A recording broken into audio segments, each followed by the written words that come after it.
Hər kəsə salamlar. Yeni məktubla sualım var rubrikasını davam edirik. Bugünkü məktub biraz uzundur, səbirli olun. Mən oxuyurkən istəyirsiniz müşahidə edin nə hiss etdiyinizi. Başlayaq.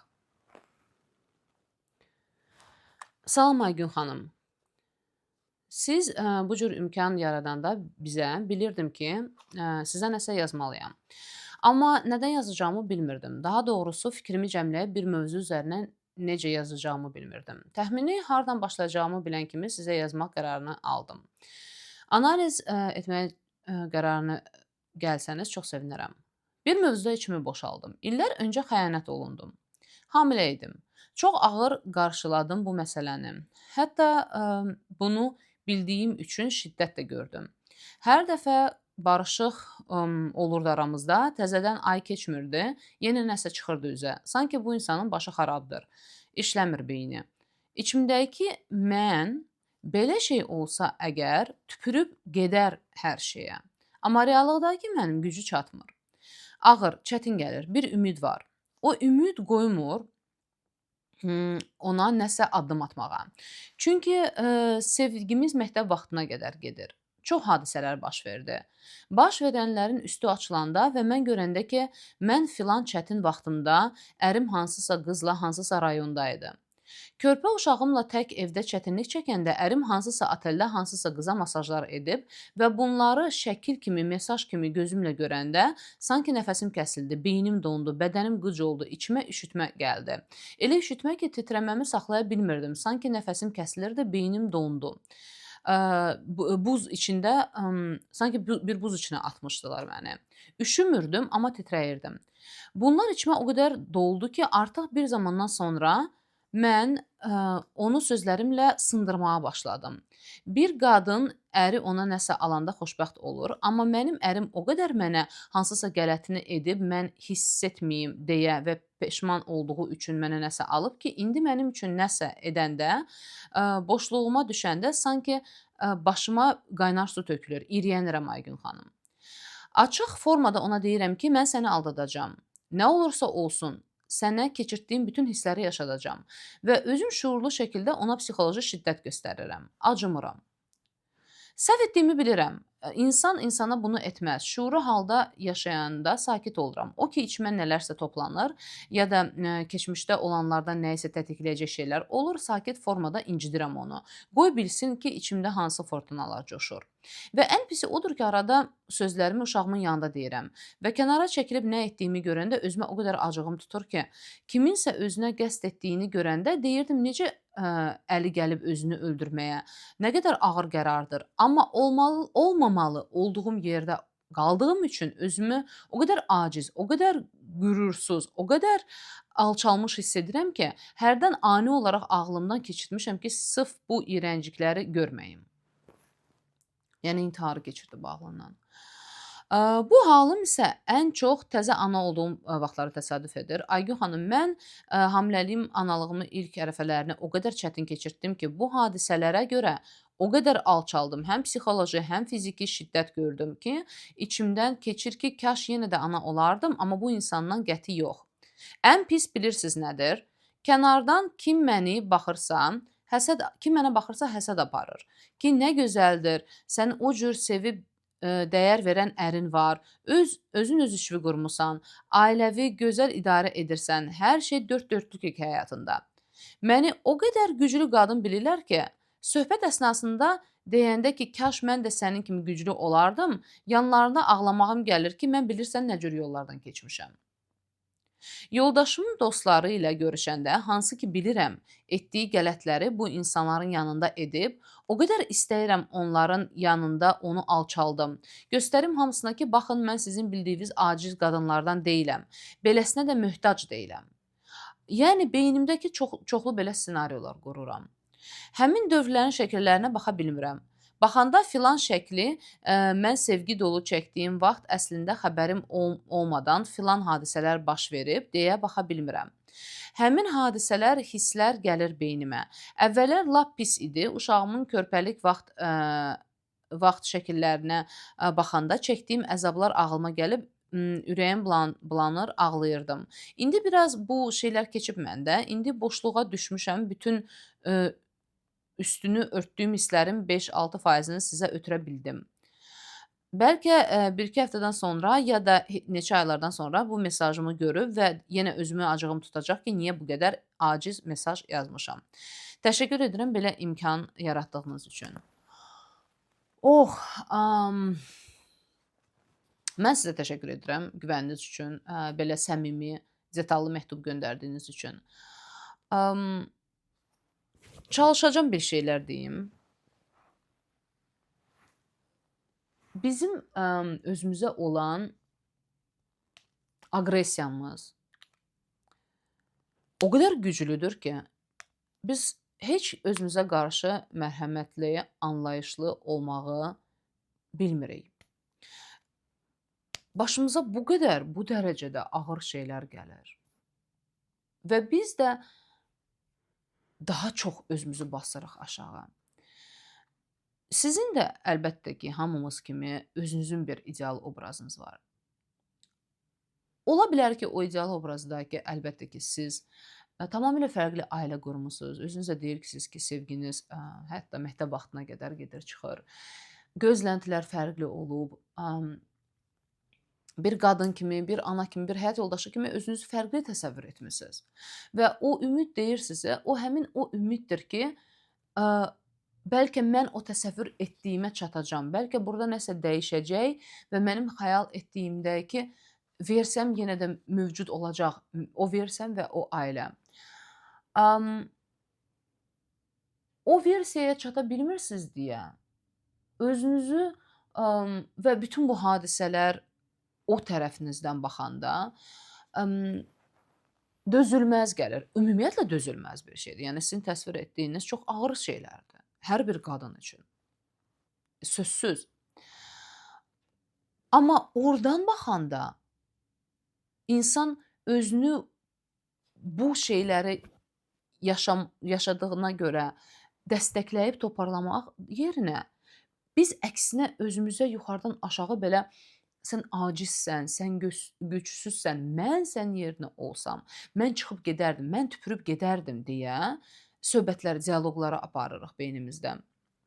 Və o dialoqları aparanda biz heç əsla özümüzü o ağır şeyləri yaşayan mənlə tanımlamırıq.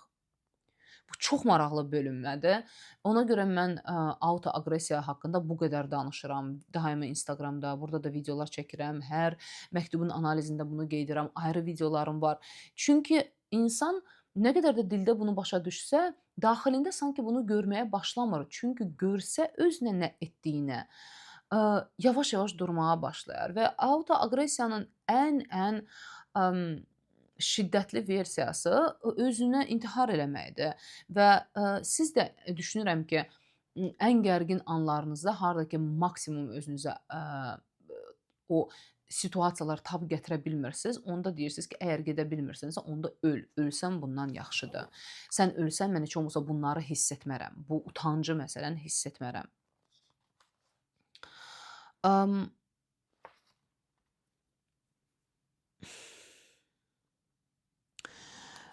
O senaryolarda harda ki siz beyninizdə qurursunuz ki, dostlarınızın yanında, onun dostları yanında deyərəm, mən sizin bildiyiniz o aciz qadınlardan deyiləm. Mən qurursuz deyiləm. Necə yazmışdınız? Beləsinə də möhtac deyiləm.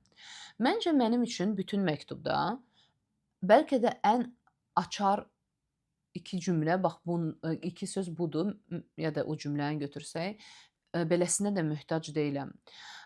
Biz beynimizdə adətən ssenariolar və belə dialoqlar qururuq başqaları ilə, nəyisə sübut edirik.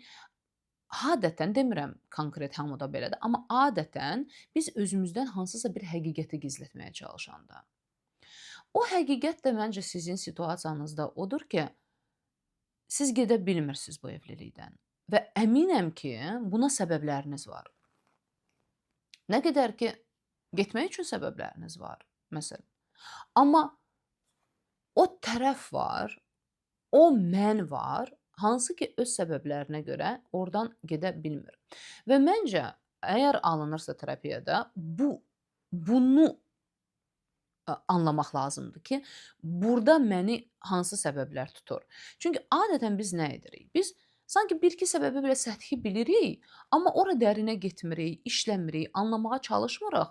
Amma əsəbləşirik ki, gedə bilmirik. Özümüzü təhqir edirik gedə bilmədiyimizə görə, nələrsə edə bilmədiyimizə görə. Amma bəlli bir zaman, bəzən bu uzun zaman çəkir. Bu prosesləri bizə getməyə qoymayan prosesləri biz anlamağa başlayanda, heç olmasa şans yaranır özümüzə qarşı anlayışlı və mərhəmətli olmaq. Yox, bu tez olmayacaq. Heç yalan deməyəcəm. Bu tərs situasiyalarla mən işləyirəm klientlərlə. Amma yavaş-yavaş olmağa doğru gedə bilərsiniz. Ən azından bu situasiyada var ikən mən əsla sizə təklif etmirəm yoldaşınızdan ayrılmaq bu arada. Yəni mən bu dediklərim burada qətiyyən yanlış anlaşılmasını, yəni yanlış mesaj göndərmişəm kimi anlaşılmasını istəmirəm. Amma insan özünə necə ki, məsələn, uşağı əsəbləşdirirsən ki, tupoysan, riyaziyyatı başa düşmürsən, amma götürüb o uşağı, məsəl üçün, 1 il sərf edib, nə bilim, hər bir tərzdə fərqli ona uyan yöntəmlərlə o riyaziyyatı öyrətməyə çalışmırıq. Maksimum göndəririk hansısa müəllimənin yanına, düzdür? Bax, özümüzlə də o müəllimə də hələ bilmirik tərzi necədir, necə öyrədəcək uşağa. Bax, özümüzlə də eləyik, biz anlamağa çalışmırıq. Bu arada, keçən həftə 4-cü gün çıxan video məhz bu haqdaydı, əgər qaçırmısınızsa, çox tövsiyə edirəm. Bu məsələ, yəni əgər siz buranı anlasanız, dediyim kimi, o gedə bilmədiyiniz səbəbləriniz, o sizin zəif tərəfiniz ola bilər, möhtac, aciz hiss edən tərəfiniz ola bilər, uşaq tərəfiniz ola bilər və siz elə bil ki, özünüzdən onları gizlətməyə çalışırsınız və o tərəf bir növ o beyninizdəki qurduğunuz ssenariyolar vasitəsilə ortaya çıxmağa başlayır. Harda ki, elə bir siz onların üzünə çırpırsınız ki, mən möhtac deyiləm, mən düşündüyünüz kimi o qadın deyiləm. Burada da elə bir ki, insan özü özünə deyir, mən o deyiləm, burada qalan mən deyiləm, sənsən. Amma o sən sanki elə bir ki, mən deyiləm. Və biz onu bir növ götürmədən, sahiblənmədən, oranı anlamağa çalışmadan adətən çıxış yolu olmur. Bir də əlavə olaraq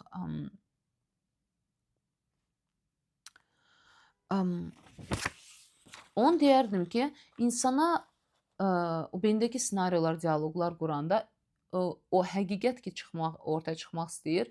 İnsan özünü o xoşuna gəlmədiyi, məyus olduğu versiyasında görüb qəbul edə bilmir. Bu çox çətindir. Məsələn, insana çox ağır gəlir qəbul etmək ki, mən yanlış bir qərar vermişəm, məsəl üçün, mən səhv insanı seçmişəm.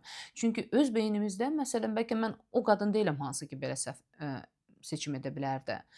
Bəlkə mən belə seçimlər edən qadınları öncələri qınamışam, özümü əsla elə bir seçim edə biləcək insanla tanımlaya bilmərəm, çünki bunu etmək məni həddindən çox incidir. Amma bunu etmədən də irəli gedə bilmirik. Bir də məncə sizdə bir çox önəmli məqama diqqət edərdim, aqressiya ilə bağlı. O siz təsvir edirsiniz bədəndə titrəmə. Məncə o da aqressiyadır. Çox maraqlıdır ki, siz özünüzü, bu da ideal obrazınızın yəqin bir parçasıdır. Harda ki, siz hiss etdiyinizi yox da, o an nə hiss etməli olduğunuza beyninizlə qərar verirsiniz. Aqressiyanızı özünüzdən gizlədirsiniz. Sizdə o var, o fırtınalar, amma baxın gör necə maraqlı deyirsiniz ki, o yoldaşınıza o sizin o psixopatik tərəfiniz, mən həmişə deyirəm, yəni narsist də, psixopat da, şizofrenik də hamısı bizim içimizdə var. O dəhşət qəzəbi hiss edən bir tərəfimiz var, hansı ki incinib və o psixopatik şəkildə belə gözünün içinə baxa-baxa incidir və siz elə bil ki, bir növ deyirsiniz ki, yox, bu mən ola bilmərəm, mən bilirəm bu səhvdir, bunu etməli deyiləm. Fikir verin, elə bil ki, hiss etdiyinizi belə başa salmağa çalışırsınız və özünüzü o an doğru davranış nədirsə, onunla tanımağa çalışırsınız ki, səhv etdiyimi bilirəm, insan insana bunu etməyə şuurlu halda sanki sakit oluram, o ki, nələrsə içimi tətikləyəndə belə oluram. Baxın, məncə siz bacardığınız qədər bir növ özünüzü uyudursunuz və bağışlayın, qapı açıldı, uyudursunuz, yatızdırırsınız ki, o acını hiss etməyəsiniz. Çünki orada olmaq sizin içinizdə çox aqressiya oyadır, haqlı olaraq. Yəni belə şeyləri yaşayan hər bir qadın çox aqressiv olar, çox qəzəbli olar həyat yoldaşına qarşı və onları hiss etməmək üçün, çünki axı siz bu münasibətdə qalırsınız, siz daima vəhşi kimi davranmaq istəmirsiniz, istəməzsiniz. Bir növ özünüzü yatırdırsınız, uyudursunuz və burada onda sizə deyirsiz ki, rahat olduğum vaxt daha adam kimi davranıram. Amma o daxilinizdəki o prosesləri, o həqiqətləri tətikləyən nəsə olanda, əlbəttə ki, içinizdən o dediyimdə o dırnaqarası o psixopat çıxır və həqiqətən nə istədiyiniz ortaya çıxır. Yəni buna birazca diqqət edin. Mən əsla demirəm ki, gedin yoldaşınıza açıq-aşkar şiddət göstərin və ya dava salın evdə. Yox, bu söhbət bu deyil. Söhbət sizin özünüzdəki olan sadəcə prosesləri görməkdir. O da odur ki, siz özünüzdən o aqressiyanızı gizlədirsiniz. Aqressiyanı necə düzgün deyim?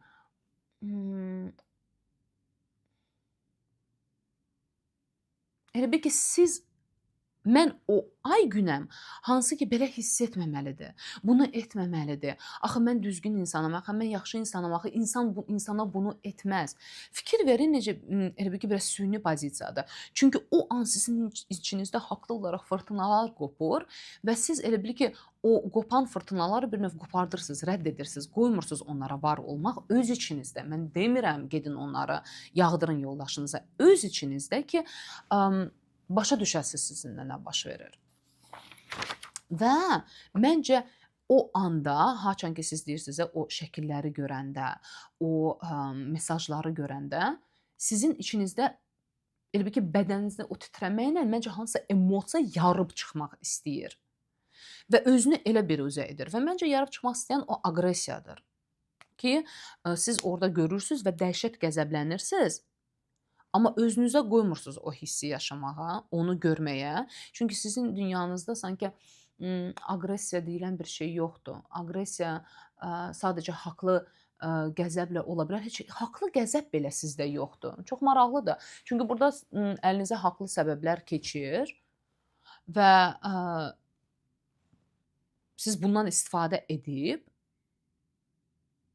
qəzəbinizi yaşaya bilərsiniz. Amma bunu da elə bil ki, çox zaman etmirsiniz. Çünki sanki bəlli bir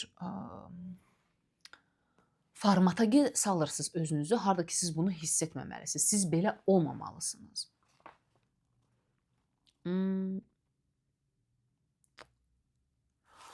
Məncə demək istədiklərim bu qədərdir. Baxın, məktubun sonunda da qeyd eləyirsiniz ki, sonra özümə əsəbləşəcəm ki, niyə belə aciz məktub göndərmisən? Bu məktub aciz deyil. Belə məktubu yazmaq, səmimi şəkildə göndərmək çox böyük cəsarət tələb edir. Siz cəsarətlisiniz, siz güclüsüz. Və mən təşəkkür edirəm sizə bir daha bu məktuba görə. Sadəcə özünüzə olan o aqressiyanı görün. Deyəcəksiniz ki, necə görmürəm, ay Gülxan, mən burada özüm yazıram burada. Amma özünü o zərər çəkənlə tanımlamaq və qurbana girməmək, amma anlayış göstərmək bu çox fərqli bir şeydir. Çox fərqlidir. Harda ki, mən onsuz da döyülmüş, onsuz da məhv olmuş bir insana yüklənmirəm. Onu bir növ ona yerdən qalxmağa kömək edirəm. Və məncə bilirsiniz, sizin potensialınız da var, gücünüz də var. Görürsünüz, özünüzə biznes də açmısınız. Yəni hələ də hər şeyə baxmayaraq bu münasibətdə bir şeyləri qurmağa, düzəltməyə çalışırsınız. Məncə sizin o aqressiyanızı danmağınız, aqressiyanı sahiblənməməniz sizə qoymur əlavə böyük addımlar atmaq. Məsələn, demirəm bunu edin, əsla demirəm. Amma gedə bilməməyə də, axı gedə bilmək üçün güc lazımdır, aqressiya lazımdır, hirsləmək lazımdır. Nəyinsə gücünə insan gedir. Amma sizdə elə bil ki, hirslənmək belə olmaz. Çox maraqlıdır bu. Mən işləyərdim bundan. Elə bir tərəf var, hansı ki, səbəblər var, onları anlamaq lazımdır. O tərəf ki, hansı ki, əsla gedə bilmir. bu tərəf nə qədər də təzyiq göstərsə ki, get, mən tüpürüb gedərdim, sənin yerində olsam tüpürüb gedərdim, amma sən necə acizsən ki, qalmısan, onu mütləq anlamaq lazımdır ki, bu tərəfdə sizi tutan nədir, hansı proseslərdir daxili dünyanızda və autoaqressiyanı, dandığınız aqressiyanızı və əlbəttə ki, beyninizdəki dialoqlar o real özünüzün hiss etdikləri, real hadisələrin baş verməyini, həqiqətin ortaya çıxmasıdır. Amma onu da siz bir növ görmürsüz. Çünki həqiqəti görsəniz, özünüzə kömək etməkdənsə daha da çox şiddət göstərəcəksiniz. Belə, ümid edirəm ki, biraz kömək ola bildim. Mən sizinlə sağollaşıram və növbəti həftə biz yenə görüşəcəyik. Təşəkkür edirəm.